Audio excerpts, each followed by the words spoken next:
12,000 वाली थी, जैसे ही कोई काम पड़ा 12,000 पड़ा काम हो गया, काम हो गया। वो हाँ। आज तक फेल ही नहीं हुआ उसमें। वो तो अभी भी जो हाँ, पढ़वा दे। बस बढ़ा दी।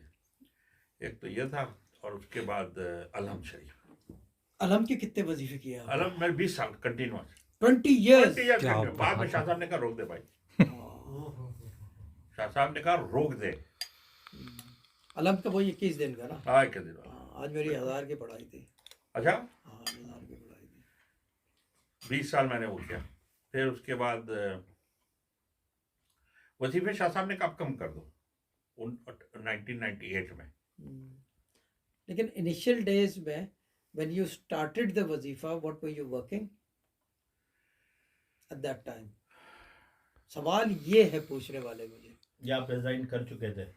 नहीं, वो ये था कि पहले काम करते थे, वजीफे पे कैसे आए?